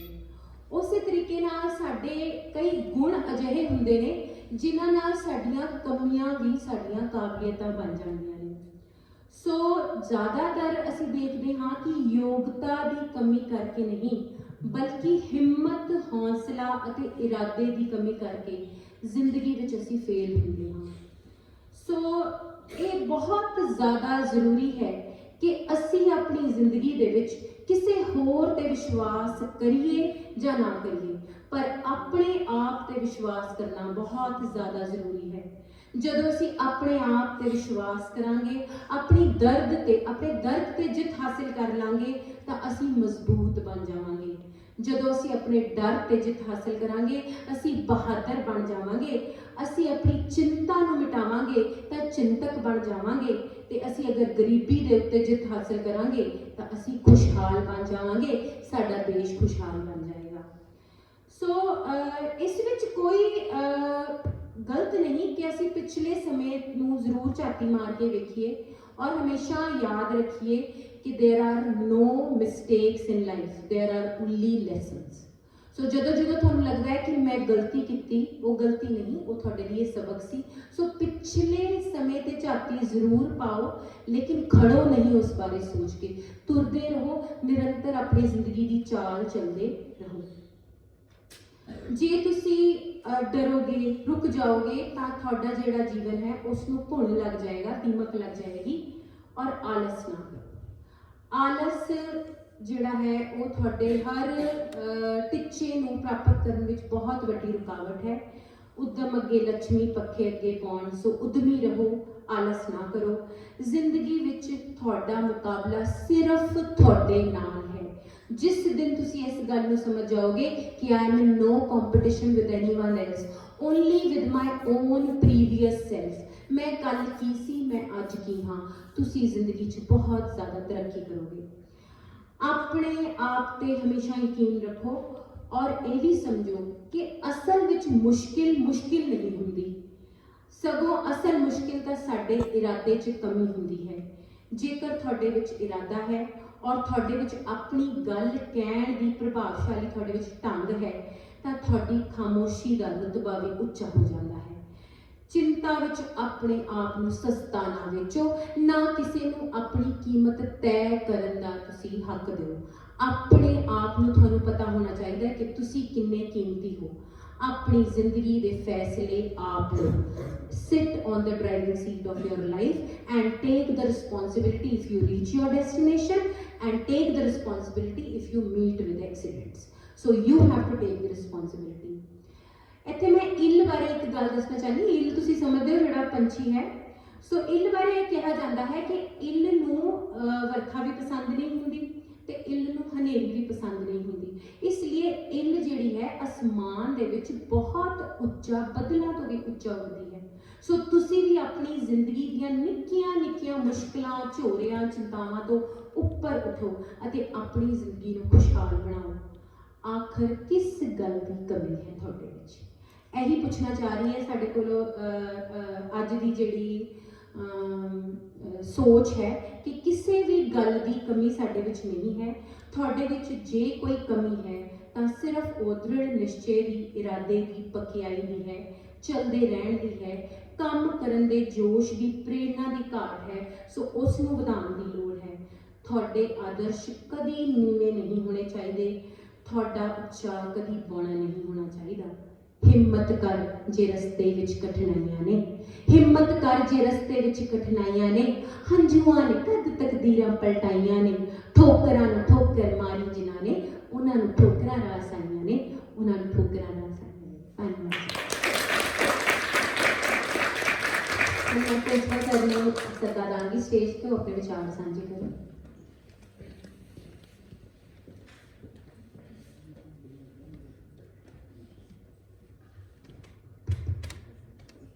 Thank you, Dr. Singh. Very good morning to all present here. ਸਭ ਤੋਂ ਪਹਿਲਾਂ ਤੁਹਾਨੂੰ ਸਾਰਿਆਂ ਨੂੰ ਕਨਸਟੀਟਿਊਸ਼ਨ ਡੇ ਦੀਆਂ ਵਧਾਈਆਂ। ਤੇ ਅੱਜ ਦੀ ਮਾਰਨਿੰਗ ਅਸੈਂਬਲੀ ਦਾ ਥੀਮ ਵੀ ਕਨਸਟੀਟਿਊਸ਼ਨ ਡੇ ਸੀ। ਤੇ ਇਹ ਜਿਹੜਾ ਦਿਨ ਹੈ ਨਾ, ਇਹ ਖਾਸ ਰੱਖਦਾ ਸਾਡੀ ਹਿਸਟਰੀ ਦੇ ਵਿੱਚ ਪਲੇਸ। ਬਹੁਤ ਸਾਰੇ ਬੱਚਿਆਂ ਨੇ ਵੀ ਮਹੱਤਤਾ ਦੱਸੀ ਹੈ, ਇੰਪੋਰਟੈਂਸ ਦੱਸੀ ਹੈ, ਕਿਸ ਤਰ੍ਹਾਂ ਜਸਵੀਰ ਮੈਮ ਨੇ ਉਹਨੂੰ ਕੋਰਿਲੇਟ ਕੀਤਾ ਤੁਹਾਡੇ ਫੰਡਾਮੈਂਟਲ ਰਾਈਟਸ ਨੂੰ, ਜੋ ਗੁਰੂ ਤੇਗ ਬਹਾਦਰ ਜੀ ਦੀ ਲਾਸਾਨੀ ਸ਼ਹੀਦੀ ਹੈ। ਇਹ ਸਾਰੀਆਂ ਚੀਜ਼ਾਂ ਇੱਕ ਦੂਜੇ ਨਾਲ ਜੁੜੀਆਂ ਹੋਈਆਂ ਨੇ। ਸੋ ਜਦੋਂ ਅਸੀਂ ਪ੍ਰੀਐਮਬਲ ਪੜ੍ਹਦੇ ਹਾਂ, we the people of India, start ਕਿੱਥੋਂ ਕਰਦੇ ਹਾਂ? We the people of India. ਜਦੋਂ ਅਸੀਂ ਇਹਦੀ ਅੱਜ 75 ਸਾਲਾਂ ਬਾਅਦ ਇਹਦਾ ਐਨਾਲਿਸਿਸ ਕਰਨ ਦੀ ਕੋਸ਼ਿਸ਼ ਕਰਾਂਗੇ, ਫਿਰ ਸੋਚਾਂਗੇ ਕਿ ਵੀ ਦਾ ਪੀਪਲ ਆਫ ਇੰਡੀਆ ਜੋ ਲਿਖ ਰਹੇ ਹਾਂ ਪ੍ਰੀਐਮਬਲ 'ਚ, ਕਿ ਅਸੀਂ ਇਹਦੇ ਰਾਜੇ ਹਾਂ, ਅਸੀਂ ਇਸ ਦੇਸ਼ ਨੂੰ ਬਣਾਉਣ ਵਾਲੇ ਹਾਂ। ਇਹ ਦੇਸ਼ ਕਿਹਦਾ ਨਾ ਚੱਲਦਾ? ਸਾਡੀ ਪ੍ਰਭੂ ਸੱਤਾ ਸਾਡੀ ਹੋਰ ਕਿਸੇ ਦੀ ਨਹੀਂ ਹੈਗੀ। ਲੇਕਿਨ ਸਟਿਲ ਅੱਜ ਵੀ ਉਹ ਲੋਕ ਵੀ ਨੇ ਜਿਹੜੇ ਭੁੱਖੇ ਮਰ ਰਹੇ ਨੇ, ਉਹ ਲੋਕ ਵੀ ਨੇ ਜਿਨ੍ਹਾਂ ਦਾ ਬਲਾਤਕਾਰ ਕੀਤਾ ਜਾ ਰਿਹਾ, ਉਹ ਲੋਕ ਵੀ ਨੇ ਜਿਹੜੇ ਵਿਦਿਆ ਤੋਂ ਐਜੂਕੇਸ਼ਨ ਤੋਂ ਵੀ ਹੋਣੇ ਨੇ। ਇਟ ਮੀਨਸ ਪ੍ਰੀਐਂਬਲ ਆਪਣੇ ਆਪ ਸਾਨੂੰ ਸੋਚਣ ਲਈ ਮਜਬੂਰ ਕਰਦਾ ਕਿ ਜਦੋਂ ਲਿਖਿਆ ਗਿਆ ਸੀ ਵੀ ਪੀਪਲ ਆਫ ਦ ਇੰਡੀਆ, ਉਹ ਅਜੇ ਵੀ ਕਿਸੇ ਨਾ ਕਿਸੇ ਹੱਦ ਤੱਕ ਪੂਰਾ ਨਹੀਂ ਹੋਇਆ, ਜਿਹਦੇ ਵਿੱਚ ਸਮੇਂ-ਸਮੇਂ ਦੀਆਂ ਸਰਕਾਰਾਂ, ਸਾਰੀਆਂ ਸਰਕਾਰਾਂ ਨੇ, ਜਦੋਂ ਪਿੱਛੇ ਬੱਚਾ ਇੱਕ ਗੱਲ ਦੱਸ ਰਿਹਾ ਸੀ ਲੋਕਤੰਤਰ ਬਾਰੇ, ਉਹਨੇ ਰੈਫਰੈਂਸ ਦਿੱਤਾ ਸੀ 2 ਗਵਰਨਮੈਂਟਸ ਦਾ। ਇਹ ਵੀ ਇੱਕ ਸੋਚਣਾ, ਬੱਚੇ ਦੀ ਸਪੀਚ ਸੀ, ਬੱਚੇ ਨੇ ਲਿਖ ਕੇ ਲੈ ਕੇ ਆਇਆ ਸੀ, ਲੇਕਿਨ ਅੱਛੀ ਗੱਲ ਇਹ ਲੱਗੀ ਕਿ ਉਹਨੇ ਪੇਪਰ ਵੱਲ ਘੱਟ ਦੇਖਿਆ, ਆਪਣੇ ਆਪ ਬੋਲਣ ਦੀ ਕੋਸ਼ਿਸ਼ ਕੀਤੀ। That is very good thing. ਘੱਟ ਬੋਲੇਗਾ, ਵੱਧ ਬੋਲੇਗਾ, ਕਿਤੇ ਥੋੜਾ ਪਰ ਰੁਕ ਗਿਆ, ਨੋ ਇਸ਼ੂ, ਕਿਉਂਕਿ ਐਜ਼ ਅ ਟੀਚਰ ਜਦੋਂ ਆਪਾਂ ਕਲਾਸ ਜਾਣਾ, ਸਾਡੇ ਸਾਹਮਣੇ ਹਮੇਸ਼ਾ ਪੇਪਰ ਜਾਂ ਬੁੱਕ ਨਹੀਂ ਰਹੇਗੀ। ਸੋ ਜਿੰਨੀ ਕੋਸ਼ਿਸ਼ ਕਰੀਏ ਅਸੀਂ ਆ ਕੇ, ਥੋੜੀ ਬਹੁਤੀ ਗਲਤੀ ਹੋਏਗੀ, ਕੋਈ ਇਸ਼ੂ ਨਹੀਂ, ਅਸੀਂ ਸਿੱਖਾਂਗੇ ਨੈਕਸਟ ਟਾਈਮ। ਫਿਰ ਇੱਕ ਬੱਚਾ ਆਇਆ ਸੀ, ਜਦੋਂ ਬੋਲ ਰਿਹਾ ਸੀ, ਮੈਂ ਰੈਫਰੈਂਸ ਨਹੀਂ ਦਵਾਂਗਾ, ਪਾਰਟੀਕੂਲਰ ਆਪਣੇ ਆਪ ਦੇਖਣਾ, ਉਹ ਕਲਾਸ ਤੇ ਇਸ ਤਰ੍ਹਾਂ ਕਰਕੇ ਬੋਲ ਰਿਹਾ ਸੀ। ਜਦੋਂ ਟੀਚਰ ਇਸ ਤਰ੍ਹਾਂ ਖੜ ਕੇ ਬੋਲੇ, ਆਪ ਨੂੰ ਟੀਚਰ ਇਸ ਤਰ੍ਹਾਂ ਖੜ ਕੇ ਬੋਲੇ, ਤਾਂ ਆਪਣੇ ਆਪ ਤੁਹਾਡੀ ਜਿਹੜੀ ਫਿਜ਼ੀਕਲ ਲੈਂਗੁਏਜ ਹੁੰਦੀ ਹੈ ਨਾ, ਉਹ ਬਹੁਤ ਕੁਝ ਕਨਵੇ ਕਰਦੀ ਹੈ। ਜਦੋਂ ਵੀ ਅਸੀਂ ਕਲਾਸਰੂਮ 'ਚ ਖੜ ਕੇ ਬੋਲ ਰਹੇ ਹਾਂ, ਤੁਹਾਡਾ ਜੈਸਚਰ ਤੇ ਪੋਸਚਰਸ ਕੀ ਨੇ, ਇਹ ਦੋਨੋਂ ਬਹੁਤ ਕਾਊਂਟ ਕਰਦੇ ਨੇ। ਕੋਈ ਗੱਲ ਨਹੀਂ, ਪਹਿਲੀ ਵਾਰੀ ਹੁੰਦਾ, ਨੈਕਸਟ ਟਾਈਮ ਉਹ ਚੀਜ਼ ਨੂੰ ਇੰਪਰੂਵ ਕਰਨਾ। ਜਿੰਨਾ ਚਿਰ ਅਸੀਂ ਆਪਣੀ ਗਲਤੀ ਨੂੰ ਫਾਈਂਡ ਆਊਟ ਨਹੀਂ ਕਰਾਂਗੇ, ਉਹਨਾਂ ਚਿਰ ਅਸੀਂ ਉਹਨੂੰ ਪੂਰਾ ਵੀ ਨਹੀਂ ਕਰ ਸਕਦੇ, ਉਹਨੂੰ ਇੰਪਰੂਵ ਵੀ ਨਹੀਂ ਕਰ ਸਕਦੇ। ਇਹ ਚਾਂਸਸ ਹੀ, ਚਾਹੇ ਤੁਹਾਡੀ ਮਾਰਨਿੰਗ ਅਸੈਂਬਲੀ ਆ, ਚਾਹੇ ਕਲਾਸਰੂਮ, ਤੁਹਾਡੇ ਟੀਚਰ ਸਾਹਿਬਾਨ ਤੁਹਾਨੂੰ ਕਹਿੰਦੇ ਨੇ ਆ ਕੇ ਕਲਾਸਰੂਮ ਦੇ ਸਾਹਮਣੇ ਡਾਇਸ ਦੇ ਕੋਲੇ ਖੜ ਕੇ ਬੋਲੋ, these are the opportunities, catch these opportunities. ਹੁਣ ਤੁਹਾਡੇ ਸਾਹਮਣੇ ਡਾਕਟਰ ਜਸਲੀਨ ਬੋਲ ਕੇ ਗਏ ਨੇ, ਕਿਸੇ ਵੀ ਨੂੰ ਵੀ ਕਾਪੀ ਕਰਨਾ, ਜਦੋਂ ਬੋਲਣ ਦਾ ਇੱਕ ਢੰਗ ਹੁੰਦਾ, ਇੱਕ ਤਰੀਕਾ ਹੁੰਦਾ, ਗੱਲ ਨੂੰ ਕਨਵੇ ਕਰ, अंदाजे बयां बदल देता है रंगे तस्वीर, लफ्जों की कोई अपनी जुबान नहीं होती। ਜਦੋਂ ਜਸਵੀਰ ਮੈਮ ਗੱਲ ਕਰਦੇ ਸੀ, ਉਹ ਰੂਹਾਨੀਅਤ ਵਾਂਗੂ ਗੱਲ ਕਰਕੇ ਗਏ ਨੇ ਵੀ ਹਾਂ ਕੋਈ ਤੁਹਾਨੂੰ ਕਥਾ ਸੁਣਾ ਰਿਹਾ ਹੋਵੇ ਇਸ ਤਰੀਕੇ ਨਾਲ ਵੀ ਆਰਾਮ ਨਾਲ ਸੁਣੋ ਉਸ ਚੀਜ਼ ਨੂੰ। ਜਦੋਂ ਜਸਵੀਰ ਮੈਮ ਗੱਲ ਕਰਕੇ ਗਏ ਨੇ ਤਾਂ ਲੈਂਗੁਏਜ ਨੂੰ ਕਿਸੇ ਹੋਰ ਵੇ ਨਾਲ ਡਿਸਪਲੇ ਕਰਕੇ ਗਏ ਨੇ। You can learn so many things from each other, from your teachers, how to express your thoughts. ਜਦੋਂ ਕਨਸਟੀਟਿਊਸ਼ਨ ਡੇ ਆਉਂਦਾ, ਇਹਨੂੰ ਮਨਾਉਣ, ਇਹਨੂੰ ਓਥ ਲੈਣ ਨਾਲ ਕੋਈ ਬਹੁਤਾ ਵੱਡਾ ਫਰਕ ਨਹੀਂ ਪਏਗਾ, ਜਿੰਨਾ ਚਿਰ ਸਾਡੀ ਐਜੂਕੇਸ਼ਨ ਇਹਨਾਂ ਚੀਜ਼ਾਂ ਤੇ ਇੰਪਰੂਵ ਨਹੀਂ ਹੁੰਦੀ, ਇਹਨਾਂ ਚੀਜ਼ਾਂ ਨੂੰ ਅਸੀਂ ਗਰਾਊਂਡ ਲੈਵਲ ਤੇ ਇੰਪਲੀਮੈਂਟ ਨਹੀਂ ਕਰਦੇ। ਬਹੁਤ ਜ਼ਰੂਰੀ ਹੈ, ਅਸੀਂ ਸ਼ੁਰੂ ਤੋਂ ਪੜ੍ਹਦੇ ਆਏ ਹਾਂ 6ਵੀਂ 7ਵੀਂ ਤੋਂ, ਫੰਡਾਮੈਂਟਲ ਰਾਈਟ ਕੀ ਨੇ, ਡਿਊਟੀਜ਼ ਕੀ ਨੇ, ਸਾਡੇ ਡਾਇਰੈਕਟਰ ਪ੍ਰਿੰਸੀਪਲਸ ਕੀ ਨੇ, ਲੇਕਿਨ ਕਿੰਨੀ ਕੁ ਜਗ੍ਹਾ ਅਸੀਂ ਅਪਲਾਈ ਕੀਤਾ ਜਾਂ ਕਿੰਨੀ ਕੁ ਜਗ੍ਹਾ ਇਹਨਾਂ ਦੀ ਡਿਸਕਸ਼ਨ ਕੀਤੀ ਹੈ। ਫੰਡਾਮੈਂਟਲ ਰਾਈਟਸ ਸਭ ਤੋਂ ਪਹਿਲਾਂ ਰੱਖੇ ਹੋਏ ਨੇ, ਰਾਈਟ ਤੋਂ ਬਾਅਦ ਡਾਇਰੈਕਟਰ ਪ੍ਰਿੰਸੀਪਲ ਰੱਖੇ ਹੋਏ ਨੇ। ਜਦੋਂ ਤੁਸੀਂ ਕਨਸਟੀਟਿਊਸ਼ਨ ਸਾਰੇ ਨੂੰ ਪੜ੍ਹਦੇ ਹੋ, ਰਾਈਟ, ਜਦੋਂ ਬੱਚਾ ਇੱਥੇ ਇੱਕ ਕੁਐਸਚਨ ਵੀ ਪੁੱਛ ਕੇ ਗਿਆ ਸੀ, ਜਦ ਤੁਹਾਨੂੰ ਐਕਸਪਲੇਨ ਕੀਤਾ ਸੀ, ਫੰਡਾਮੈਂਟਲ ਰਾਈਟ ਜੇ ਤੁਹਾਡੇ ਕੋਈ ਤੁਹਾਨੂੰ ਨਹੀਂ ਮਿਲਦਾ, you can approach the supreme court, up to supreme court ਪਹੁੰਚ ਸਕਦੇ ਹੋ, ਲੇਕਿਨ ਡਾਇਰੈਕਟਰ ਪ੍ਰਿੰਸੀਪਲ ਤੁਹਾਨੂੰ ਸੁਪਰੀਮ ਕੋਰਟ ਤੱਕ ਲੈ ਕੇ ਨਹੀਂ ਜਾ ਸਕਦੇ, ਜਸਟੀਏਬਲ ਨਹੀਂ ਹੈਗੇ।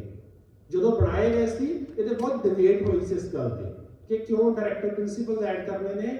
ਉਸ ਟਾਈਮ ਦੀ ਸੰਵਿਧਾਨ ਅਸੈਂਬਲੀ ਨੇ ਇਹ ਸੋਚਿਆ ਸੀ ਕਿ ਲੋਕਾਂ ਦੀ ਓਪੀਨੀਅਨ, ਲੋਕਾਂ ਦੀ ਰਾਏ ਸਰਕਾਰਾਂ ਨੂੰ ਮਜਬੂਰ ਕਰੇਗੀ ਡਾਇਰੈਕਟਰ ਪ੍ਰਿੰਸੀਪਲਸ ਨੂੰ ਫੁੱਲਫਿਲ ਕਰਨ ਲਈ, ਲੇਕਿਨ ਅਜੇ ਵੀ ਉਹਦੇ ਵਿੱਚ ਬਹੁਤ ਸਾਰੇ ਡਾਇਰੈਕਟਰ ਪ੍ਰਿੰਸੀਪਲ ਫੁੱਲਫਿਲ ਨਹੀਂ ਹੋਏ। ਗਵਰਨਮੈਂਟ ਕੋਈ ਵੀ ਹੋਵੇ, ਮੈਂ ਬੱਚੇ ਦਾ ਰੈਫਰੈਂਸ ਦੇ ਰਿਹਾ ਸੀ, ਉਹਨੇ 2 ਪਾਰਟੀਆਂ ਦੀ ਗੱਲ, ਅਸੀਂ 2 ਪਾਰਟੀ ਸਿਸਟਮ ਨਹੀਂ ਅਡਾਪਟ ਕੀਤਾ। ਬਹੁਤ ਸਾਰੇ ਕੰਟਰੀ 'ਚ 2 ਪਾਰਟੀ ਸਿਸਟਮ ਹੈ, we have multi party system. So ਜਿੱਥੇ ਮਿਕਸ ਗਵਰਨਮੈਂਟ ਦੀ ਕੁਝ ਨੁਕਸਾਨ ਨੇ, ਉੱਥੇ ਮਿਕਸ ਗਵਰਨਮੈਂਟ ਦੇ ਕੁਝ ਫਾਇਦੇ ਨੇ। ਡੈਮੋਕ੍ਰੇਸੀ ਦੇ ਵਿੱਚ ਕਦੇ ਵੀ ਜਿਹਨੂੰ ਕਹੀਏ ਵੀ 2/3 ਬਹੁਮਤ ਮਿਲ ਜਾਵੇ, ਉਹ ਡੈਮੋਕ੍ਰੇਸੀ 'ਚ ਕਦੇ ਚੰਗੀ ਨਹੀਂ ਹੁੰਦੀ। ਡੈਮੋਕ੍ਰੇਸੀ ਦੇ ਵਿੱਚ ਜਿੰਨਾ ਚਿਰ ਆਪੋਜੀਸ਼ਨ ਹੋਏਗੀ, ਉਹਨਾਂ ਚਿਰ ਹੀ ਡੈਮੋਕ੍ਰੇਸੀ ਚੰਗਾ ਕੰਮ ਕਰੇਗੀ। ਜਦੋਂ ਡੈਮੋਕ੍ਰੇਸੀ 'ਚ ਆਪੋਜੀਸ਼ਨ ਵੀਕ ਹੋ ਜਾਏਗੀ, ਤਾਂ ਉਸ ਕੰਟਰੀ ਦਾ ਜਿਹੜਾ ਸਟਰਕਚਰ ਹੈ, ਲੋਕਤੰਤਰ, ਉਹ ਵੀਕ ਹੋ ਜਾਏਗਾ। ਜਦੋਂ ਆਪਾਂ ਪੋਲੀਟੀਕਲੀ ਇਹਨੂੰ ਪੜ੍ਹਨ ਦੀ ਕੋਸ਼ਿਸ਼ ਕਰਦੇ ਹਾਂ, ਸੋ ਵਧੀਆ ਪੁਆਇੰਟ ਸੀ ਬੱਚੇ ਦੇ। ਇਹ ਪੁਆਇੰਟ ਤੇ ਤੁਹਾਡੀ ਡਿਸਕਸ਼ਨ ਹੋਣੀ ਚਾਹੀਦੀ ਹੈ ਕਿ ਮਿਕਸ ਗਵਰਨਮੈਂਟ ਠੀਕ ਹੈ ਜਾਂ ਵਨ ਪਾਰਟੀ ਗਵਰਨਮੈਂਟ ਠੀਕ ਹੈ। These kind of things should be discussion part of you people, because you are the nation builder. ਤੁਸੀਂ ਜਾ ਕੇ ਦੇਸ਼ ਨੂੰ ਚਲਾਉਣਾ, ਤੁਸੀਂ ਜਾ ਕੇ ਬੱਚਿਆਂ ਨੂੰ ਸਮਝਾਉਣਾ, ਤੁਸੀਂ ਐਜ਼ ਅ ਟੀਚਰ ਬੱਚਿਆਂ ਤੱਕ ਇਹ ਮੈਸੇਜ ਕਨਵੇ ਕਰਨੇ ਨੇ।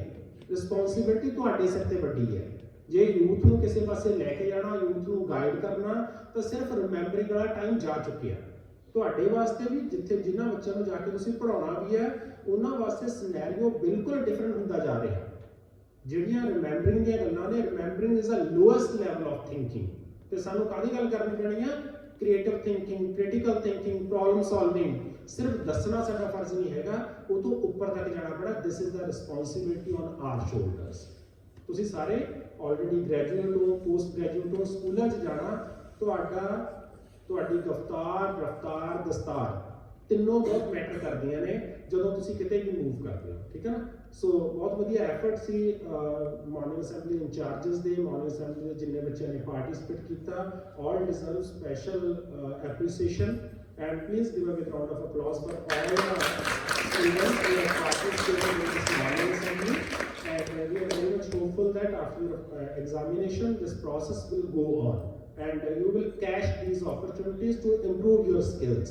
Okay, thank you very much.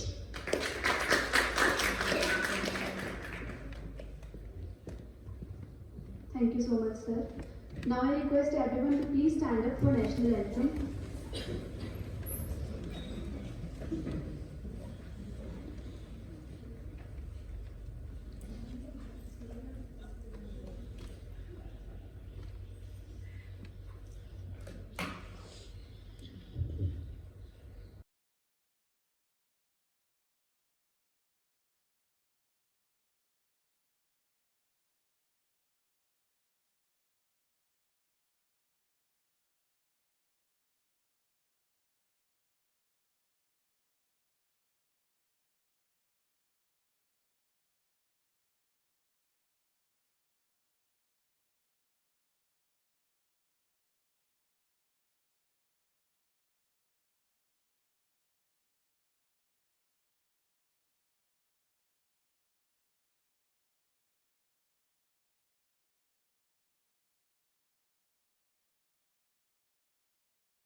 बेटा अटेंडेंस अज दी जसवीर मैम ਨੂੰ ਦੇ ਦੇਣੀ ਹੈ। सैटरडे थर्ड पीरियड में जसवीर मैम अवेलेबल पता है ना सारे